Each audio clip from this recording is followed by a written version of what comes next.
This brings me to our next speaker.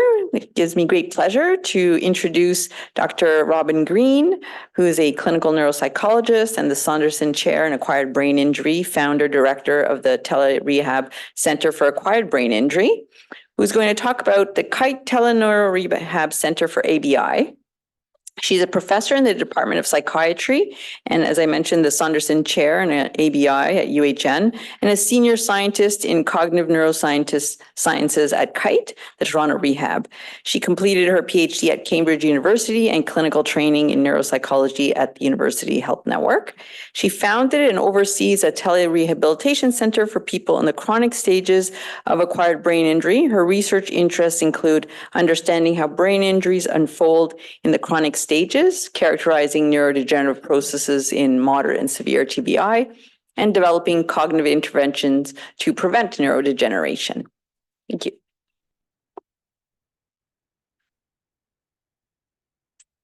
Thanks, Carmela. I think we gave you the extra long bio. Okay. Switch glasses, yes.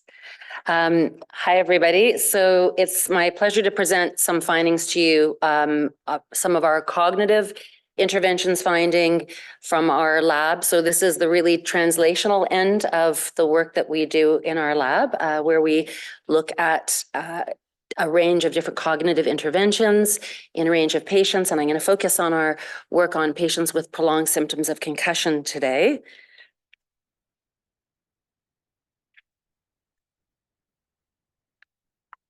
So just an overview, I'm going to talk about gaps in care and research, and I'm going to particularly focus on gaps in treating executive function.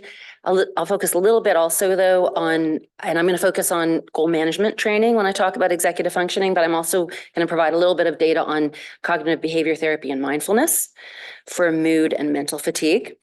Provide the methods, and then in the results, I'm going to talk about efficacy, retention of benefits, which we're particularly interested in, predictors of response to treatment, also really important in terms of trying to provide customized or care or precision medicine. And I'll also present some data, not only on the concussion patients, but I'm going to present them to other ABI.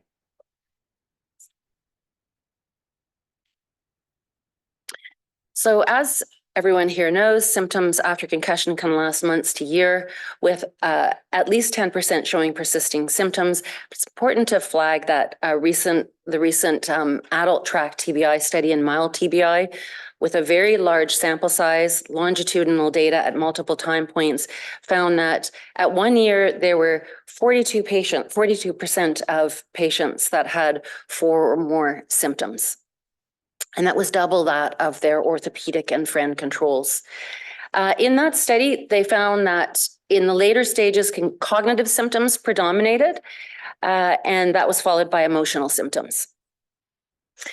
As we know, higher ongoing concussion symptoms are associated with all kinds of problems, lower functional ability, lower community integration. Despite the vast numbers of concussions and thereby persisting concussions, there's a real gap in care for patients in the chronic stages of concussion, as well as other ABIs. So partly in response to that, we started the KITE TeleNeuroRehab Center for ABI, for chronic ABI. And here we integrate treatment, research, and training. And we deliver exclusively group-based treatments, all of which are remotely delivered. And we really have the opportunity to try to emphasize equity of access by delivering remotely. And we've gotten, as this map shows, where our reach is so far. People get care at no cost to them, and it's regardless of their geographic location or any mobility restrictions they may have. High scalability, and this is an approach that has pretty nice sustainability.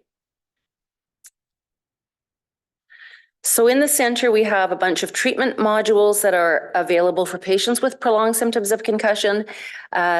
Goal management training, though these are the data, as I mentioned, I'm going to focus on today. It's an executive function treatment, and I'll describe it a little bit more in a moment. And also patients get cognitive behavior therapy, mindfulness skills and training, and a couple of other modules that I'm not going to talk about today. All of the therapies, as I said, are group-based, which confers a range of clinical benefits. It's important to be around other people that get what you are experiencing, and it confers lower costs. As I said, everything's remotely delivered. These are therapies that are facilitator-led, 7 to 9 patients per group, and the patients have to be at least 6 months post-diagnosis.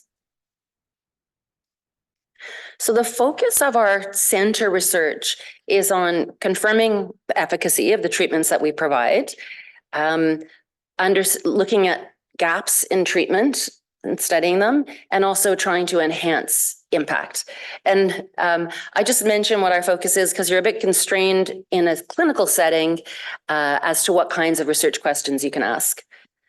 So in terms of these interventions in the context of prolonged concussion symptoms, we know there's a lot of evidence for improving mood and cognition in people with people with prolonged symptoms of concussion in person. Using CBT and mindfulness, there's strong evidence for improving mood in group-based CBT, in MTBI and concussion, strong evidence for improving mental fatigue with mindfulness in all ABI, nice evidence for GMT for improving executive function in mixed ABI and TBI groups, and in veterans with mild TBI. In terms of some of the key gaps that we've focused on, the combination of group-based and remote delivery, which is really important for some of those values that I mentioned above, is a relative gap. Looking at retention of benefits over time. So do your treatments bump up functioning immediately post-injury, but and also last over time, or do the benefits deteriorate over time? We looked at predictors of response to treatment because it's really important in terms of trying to customize treatment, and also it's important for looking at whether there's generalizability of findings. And then also there's that's a gap in research. And also there's a gap in concussion-only samples, particularly community-based samples. So this is sort of a meander over to some kind of supplementary findings I just wanted to share with you. So what I wanted to share is that when we've just recently looked at our pre-treatment, post-treatment, and follow-up findings for mindfulness-based stress reduction for our primary outcome, mental fatigue. We found really nice treatment effects in this context of remote group-based delivery, and also enduring benefits. And for CBT, we also saw, again, immediate post-treatment impact, but also enduring benefits for reducing symptoms of depression, anxiety, and stress. But now I'm going to go back to GMT and executive functioning. Executive functioning refers to higher order cognitive abilities involved in goal-directed behavior. Executive dysfunction is a consequence of concussion and particularly multiple concussions. And dysfunction, of course, in executive functioning is very disruptive to day-to-day functioning, mood, quality of life. Goal management training, GMT, is a well-established treatment for executive functioning. A metacognitive intervention targets high-level attention and executive function. It teaches techniques and strategies to help people to regain control over their attention and to be able to stay on task, decreases absent-mindedness and increases present-mindedness, decreases forgetfulness, and it has proven efficacy for minimizing attentional slips, improving planning and organization. So it helps people in their everyday functioning and getting their goals accomplished. But there is a gap in evidence for concussion, and particularly in the context of remotely delivered and group-based. So the referral criteria for patients to our center, history of concussion, and I've just encircled the more important ones, at least 6 months post-injury. Some of our patients are over a decade post-injury, and also insight into their diagnosis and symptoms, because it's been established that you don't benefit from goal management training if you have no insight into your symptoms. General procedures. So pre-treatment, we give, what I want to flag here is a background questionnaire where patients report on their symptoms, their cognitive, their emotional, and their physical symptoms. And then we do baseline outcome measures that are relevant to the module that they're being treated with. And then post-treatment, they redo those outcomes. They complete a feedback questionnaire that I'm going to talk about and a qualitative interview. And then so that's within a week post-treatment. And then we do a long-term follow-up at 6 to 8 weeks post-treatment. And we redo the outcomes and qualitative interview. This is the sample characteristics. And you might be surprised that I've got the TBI and stroke patients in there. But again, I want to present the concussion data to you with respect to the TBI and stroke patients, because you'll see that they differ in some interesting ways. They get called other ABI in the figures. The primary outcome is the cognitive failures questionnaire. So it assesses the frequency of cognitive failures. So for example, do you read something and find you haven't been thinking about it and have to read it again? Do you find you forget whether you've turned off a light or locked the door? So people report on the number and frequency of those kinds of errors. In that feedback questionnaire I mentioned, patients report on the quality and relevance of the treatment content. And in the qualitative interview, they comment on, we ask them about their ongoing use of the strategies that they learn. And that's done within a week post-treatment and then also at long-term follow-up. We look at predictors of response to treatment, so demographics. And this has relevance to generalizability. Will everybody benefit at all ages? Does it matter how long post-injury they are? And then we also look at the number of self-reported symptoms pre-treatment. Self-reported cognitive symptoms, acutely and at follow-up, have been correlated with poor outcomes. So they've been correlated with persisting symptoms, reduced exercise tolerance, lower resilience, and poor treatment response. There's the GMT protocol. So in terms of results, so that feedback questionnaire that I mentioned that they do just 1 week post-treatment. So the majority of patients are finding the treatment relevant to their everyday life.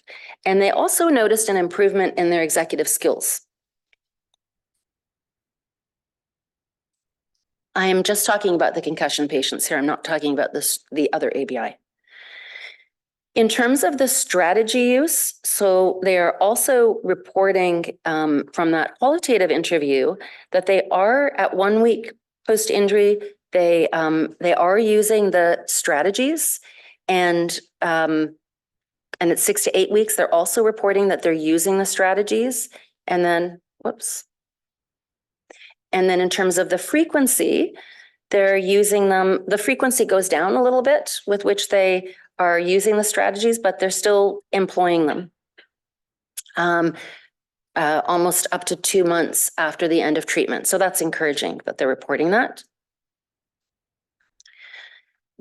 This figure, I'm just gonna orient you to it. So,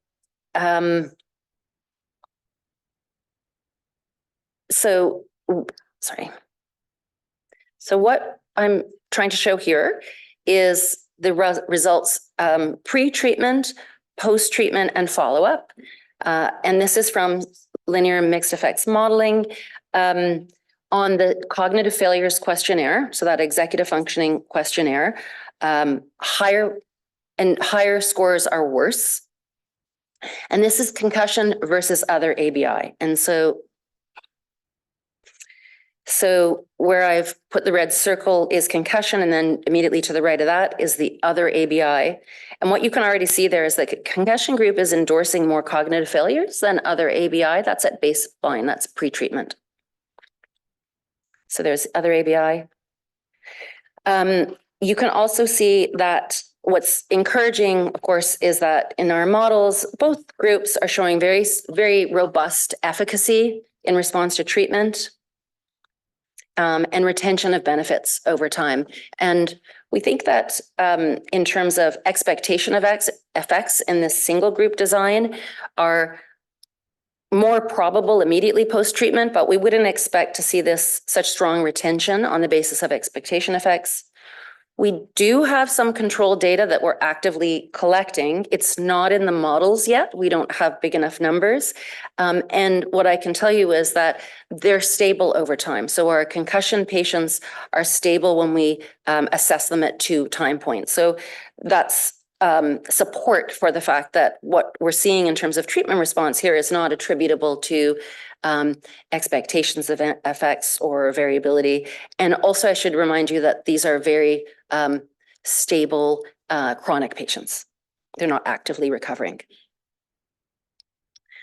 So this figure really has one important take-home message. So concussion in the left-hand column, other ABI in the right-hand column.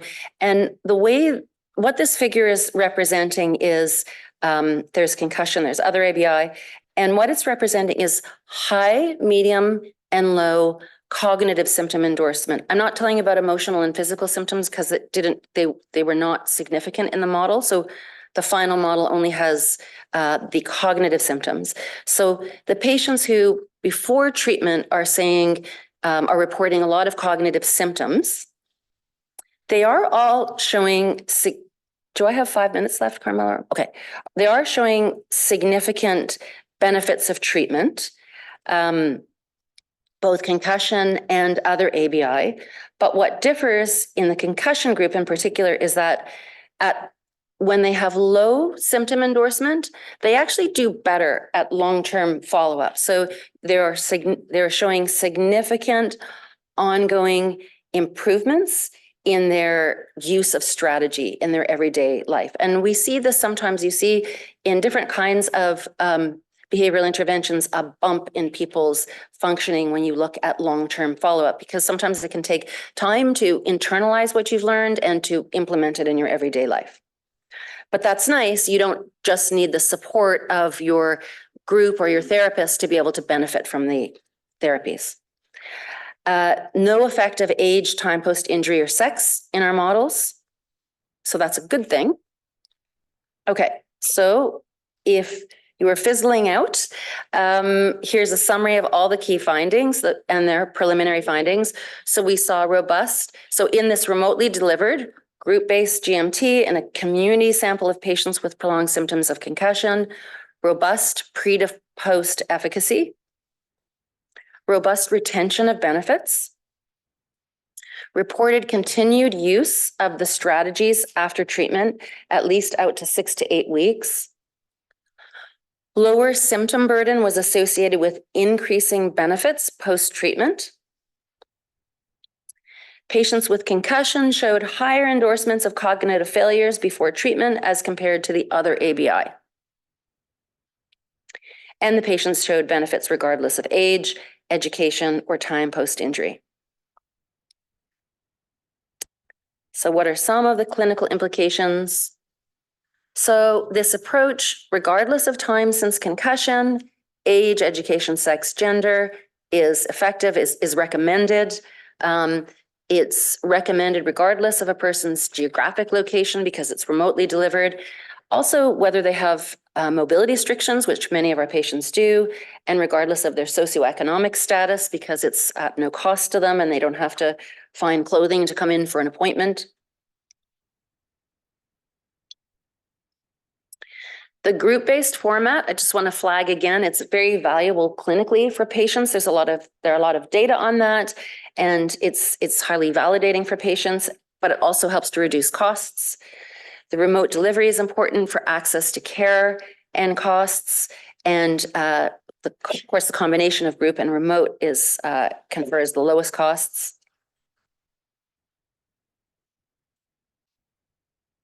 Those with the lowest symptom burden stand to show the greatest enduring benefits. Why is that? This is something that needs some empirical research. It might be that they have better memories and therefore they can retain the strategies better and apply them in their everyday life. Research is needed to evaluate that, but also to evaluate strategies, perhaps booster sessions or maintenance sessions, to confer those same enduring benefits to the patients that have the high symptoms. And I think I'm going to stop there because that will give me just a moment to thank a number of people in our center who are here. Brenda Colella, who leads everything. Michelle and Nora, who have been instrumental in operating the center. Yulia, who's a more recent addition to the lab and has been a fantastic addition. Josiny is here and she's been helping on other aspects of the center.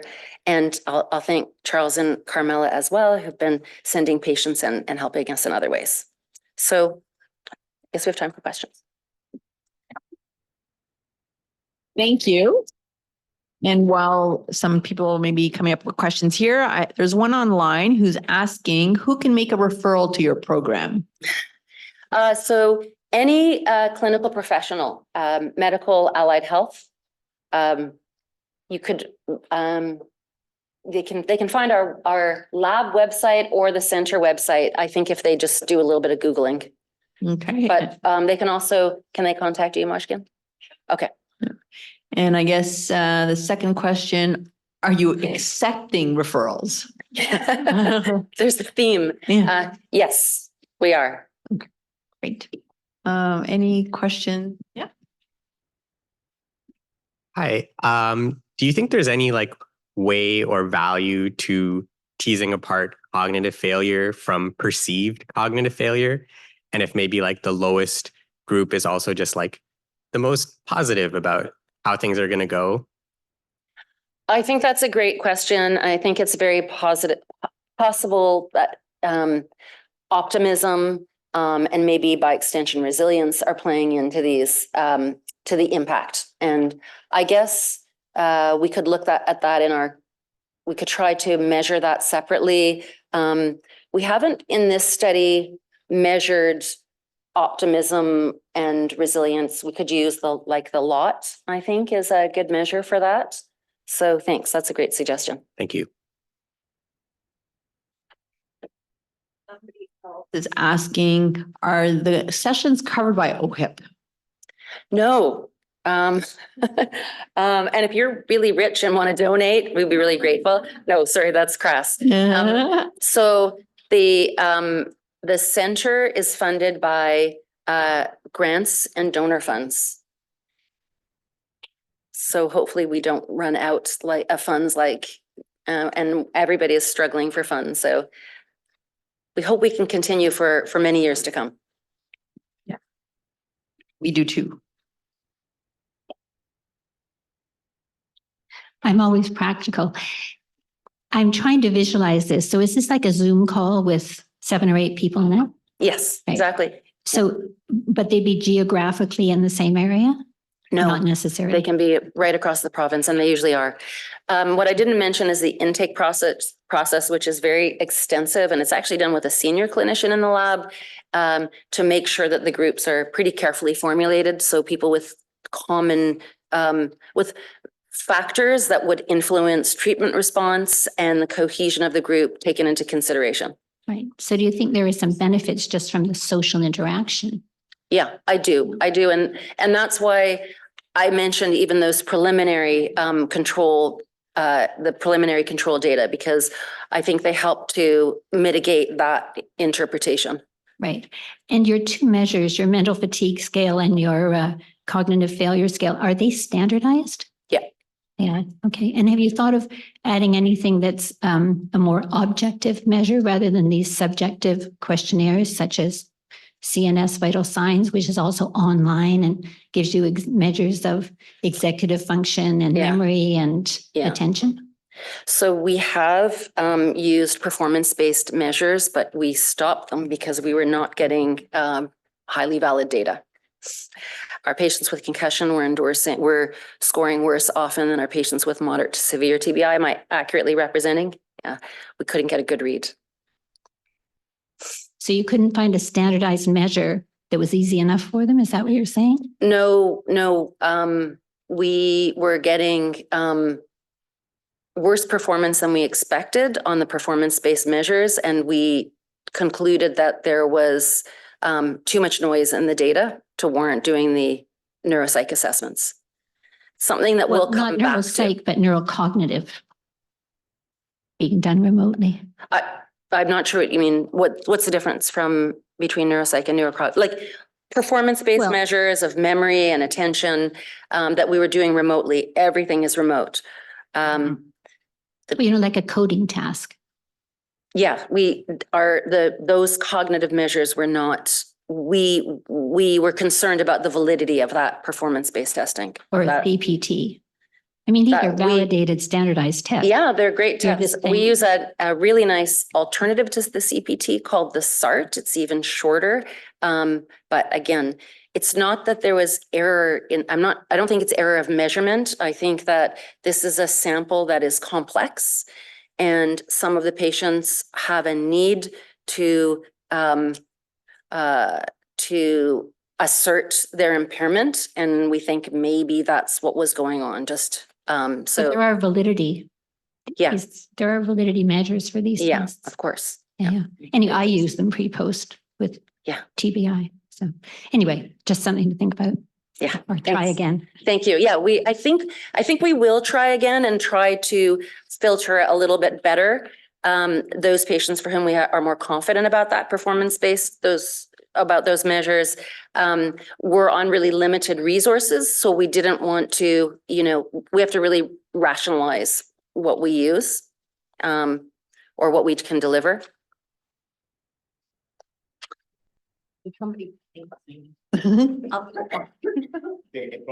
Speak loud enough.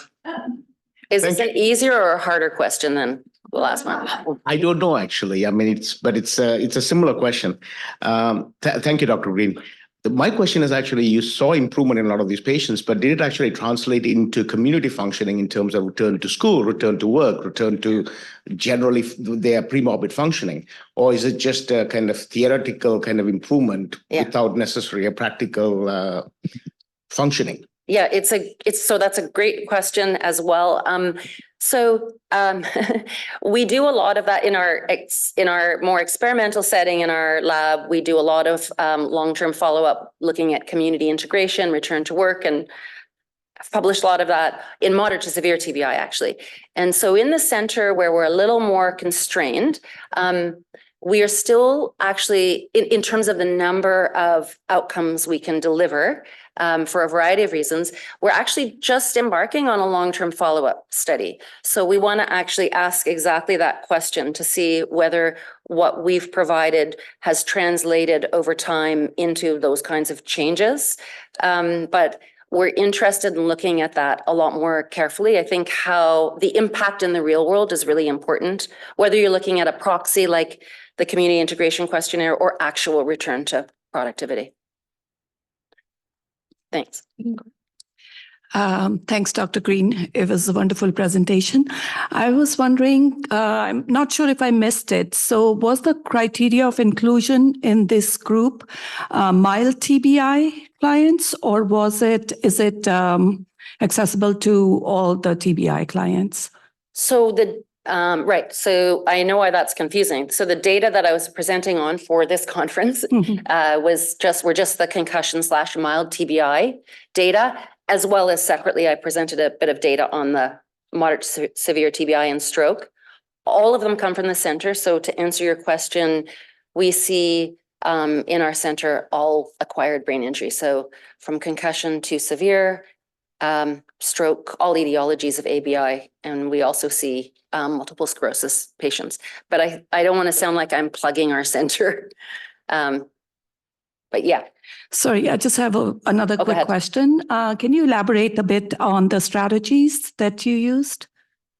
The goal management training strategies, I think I should put up. Oh, AJ, can I put up my slide? So probably the most important. So So the strategies, there are a number of different kinds of strategies.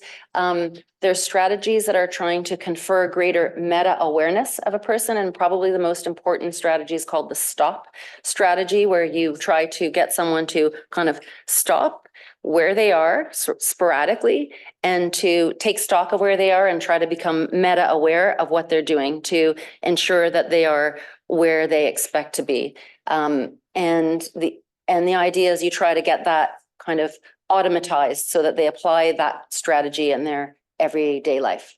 The GMT also borrows from mindfulness a little bit, mindfulness meditation. Just one more question. Need to a lot of psychiatric issues like depression, anxiety, something with family, something with everybody. You could actually in some way look at that as well with some of these people, but actually might be with those things rather than itself. So I took out a slide that speaks exactly to that. It's called it's the vicious cycle of concussion slide. And it speaks to the fact that there is an interplay between symptoms. Symptoms can exacerbate other symptoms or cause other symptoms. So if you have a bad night's sleep or protracted bad sleep as a result of your concussion, that may lead to anxiety, to poor cognitive function that might feed back to the sleep. So the kind of recommended approach these days is to tackle symptoms discreetly, tackle the low-hanging fruit, and hopefully, so for example, headache. If you resolve headache, you may resolve other symptoms that patients are suffering. So that's part of the reason why in the center we have a lot of different modules tackling different things like mental health. We also even tackle things like pacing. So does that answer your question? So but I will tell you also that I didn't present you data that the GMT confer improvements to mood. So could it possibly be the case that patients felt empowered by this cognitive intervention, felt great, it bumped up their mood, and then in turn, their attentional functioning was better and their meta awareness was better? That's a possible mediating factor, or, you know, I'm not sure I would think it would account for all of the outcome variants, but it may very well contribute. And we can actually look at that empirically, but we haven't yet.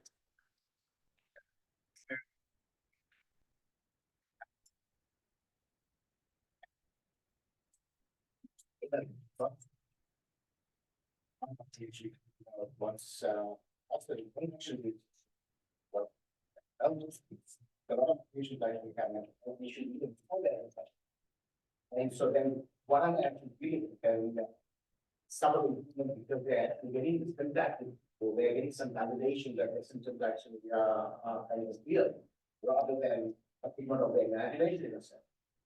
And all of those kind of different variables are, but I'm not really addressing those because they can do some of these things out.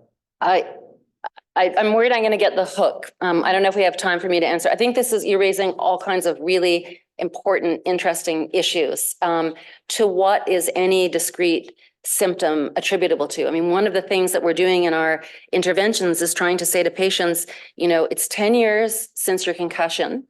We don't know whether it's the organic effects of that index concussion that's causing your symptoms today or something else, but we're not going to care about that.